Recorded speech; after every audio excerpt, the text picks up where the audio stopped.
is the last time we'll speak with you. Throughout how long? But I guess what are the emotions now that the fight's over and you are at the end of your career? Hasn't really settled in. I mean, I'm just kind of like trying to take it all in and just thanking everyone around me for helping me get to where I am today. Is there any sense of relief that, like, obviously you were focused on the fight, but all the talk leading up was like retirement, what are you going to do next, what are you going to do next? And now the fight's over and you can just finally let everything just kind of settle in your mind and everything.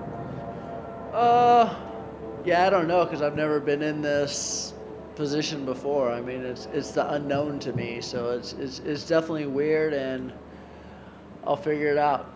And what did you think of the video tribute? We've never really seen that in MMA. A lot of people online are saying this is one of the better retirement moments we've ever had in the entire sport, not just the UFC.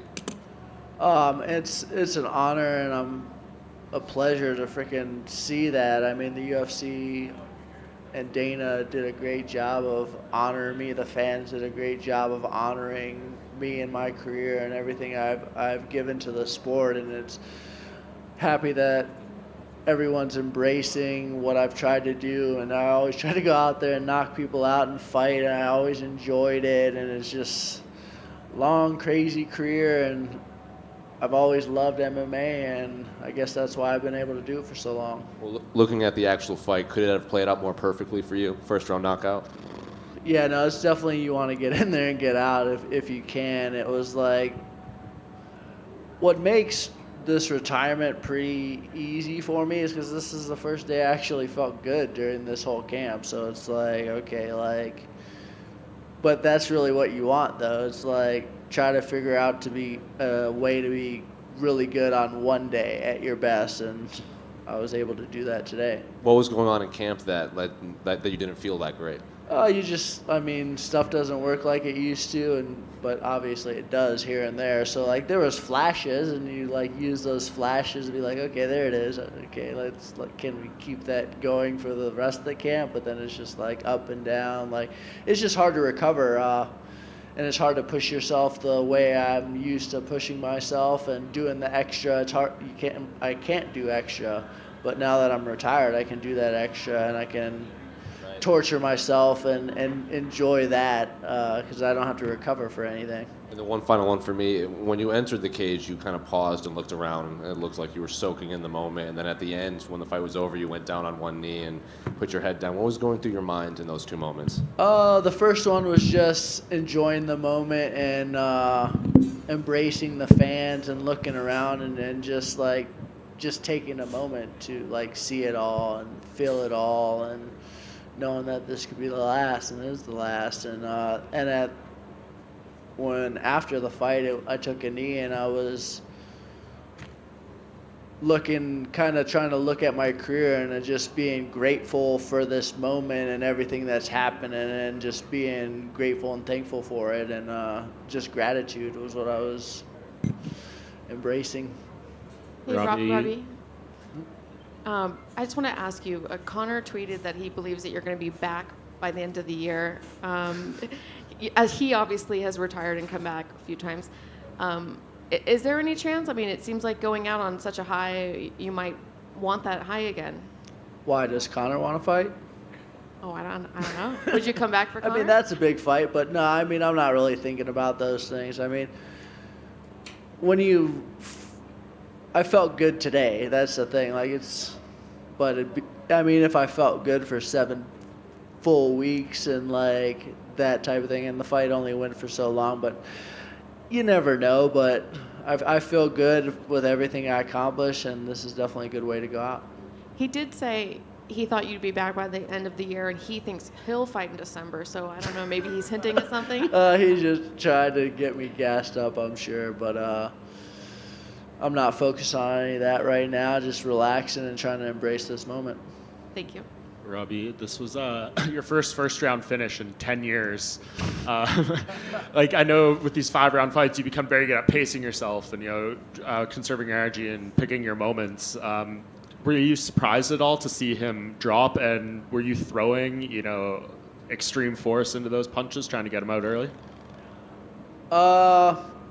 I felt really good in the back. My feet were moving like I wanted them to move, and it's been a while since that happened. And when my feet are moving that way, usually the hands follow pretty well. So I landed a decent shot coming in, a little uppercut that kind of grazed his chin, maybe temple, and maybe rocked him. And then when he went to clinch, all those were hard, heavy shots, and it was just rough for him because there was just too many good shots in a row in the right spots, and that's why he was crumbled. But yeah, it was what it was. And your retirement is legitimately the end of the era. You're the last fighter in the UFC who ever competed in Pride. And that chapter's all gone. I mean, what do you think that kind of means? And like, if you could send a message maybe to this next generation of fighters, they kind of say they aren't built like you anymore. Do you kind of feel that way? Yeah, I mean, I've fought a lot of different styles of fighting. I mean, I've soccer kicks on the ground in Hawaii. It's definitely an end of an era, but I mean, this era coming up's really special. We're going to get to see the growth. It's going to explode, I believe. There's a lot of talent out there. There's a lot of exposure around the world, and I see this sport just becoming huge. Hey, Robbie over here. Just want to clarify, because we do see this where fighters, retire from MMA. Bare knuckle fighting, anything like that, does that interest you at all or no? No. I'm coaching and hanging So retired out. from combat sports though, right? Is that kind of, because that can I'm be just kind of loose-ended, retired. Yeah, I'm just retired, going to go back and work out. I'm always going to be working out. I'm always going to be in shape. I'm going to be dieting. That's just who I am and what I like to do and what I'm interested in. But I'm going to coach and give back to others and guys who want to compete at a high level. I'm going to try to help them do that. And you're a pretty stoic guy in the cage, don't show a lot of emotion other than obviously when you get a knockout or a win or something. But you got a little emotional tonight. I know it was the last fight. Can you remember the last time you were like that in the cage? Like, it seemed like a really good moment that you got to enjoy and take in. Yeah, because when you're trying to move forward and focus on like how to get better for the next one and those types of things, you don't really allow yourself to, or at least I never allowed myself to like totally enjoy a moment. So it was just like after the fight, it was just gratitude for that kid who came in here in 2000, started fighting and training, just having a crazy little attitude. I'm just really appreciate that kid who got here today. Yeah, and just last one for me. How much easier is it on that decision to retire, just with the way things went tonight? Like, maybe you'd won a decision, or maybe it didn't go your way. I mean, it couldn't have gone any better, I think, getting a first-round finish. So it must make that decision so much easier for you. Yeah, I mean, it is what it is. I made the decision before I had the fight, so it was just like definitely a nice way to go out. It was nice to get the support from the fans and the UFC and all the media and everyone at the UFC really treated me well, and I'm honored to be on this platform competing at a high level. Robbie back here. This one right here. This one right here in the back. Robbie, I mean, obviously been a fighter for so long. We all remember, how you go to work, getting in here. Monday morning, you wake up, you're not going to have a fight or look forward to a fight for a while. Have you thought about what that's going to feel like for you? Just like, hey, now it's officially the rest of my life. No, really haven't thought about it. It's the unknown for me. It's at first it was kind of scary, but now I'm just kind of like, whatever. What could be worse than going on a freaking fight, right? So like, I'm good. Robbie, just down here. For the whole run up to this weekend, there was a lot of talk, obviously, about the retirement. The Hall of Fame as well. Was it hard for you to not be emotional in the run up to this fight, especially with the press conference? A lot of people had, some great things to say about you. Was it hard to keep that composure at all? It was harder. I had an issue when someone asked a question one time, but usually I'm pretty good at like not allowing myself to take praise. It's weird. It's like it's easier to stay level-headed and focus on a task at hand. So I never really allowed myself to embrace praise my whole career, just because it's like you never know where you're gonna get. So if you don't accept praise, it's easier to stay focused and stay level-headed. So it's definitely it was hard for me to I wouldn't say hard. It was just different for me to embrace that because I've never done it before. Did it kind of come out, when they were playing the highlights to you in the octagon? Did it come out there? Is that when it showed? Yeah, and how the crowd was. The crowd definitely appreciated what I've done for this sport, and I felt it today, and I felt it all week, and that's really what it's all about. It's touching lives and touching individuals, and it's nice that all these fans giving back to me, and it's an honor. And they showed some great highlights of your career. Is there one memory that sticks out for you? Not really. It's kind of crazy to like go back and like what am I missing? But Robert Whitaker just got stopped. oh shit. Yeah, it's just hard for me to go back and just pick one moment because it's just been a long, storied career with lots of moments, lots of big moments, lots of ups and downs, and it was a grind, and I enjoyed all of it. Thank you. Robbie, back here. As human beings, it's really hard for us to kind of take a moment and smell the roses.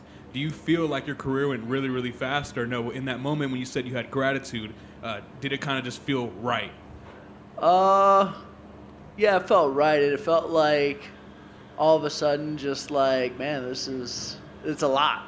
That's why I don't focus on it, because I mean, it's 23 plus years of just grinding and trying to fight at the highest level and trying to stay focused on bettering myself and staying healthy and eating right and just sharpening my skills and figuring out a way to get the job done day in and day out. So it's just having gratitude for everything that I accomplished, the fans, how they're treating me, how the UFC's treating me, how the sport's treated me this whole time, and definitely appreciate all of it.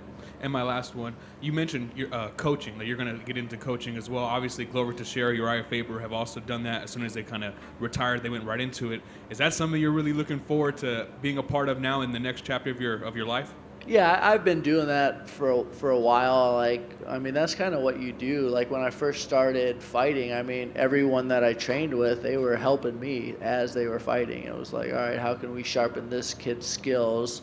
So now I'll just take a little different role, just kind of definitely helping. But yeah, it's so many people help me, so why wouldn't I give back to these fighters who want to accomplish things? And I feel like that's what this sport's all about. That's how this sport's going to continue to grow, touching lives and helping individuals fulfill their dreams. Robbie in the back, way back here. You've had members of your family with you this week.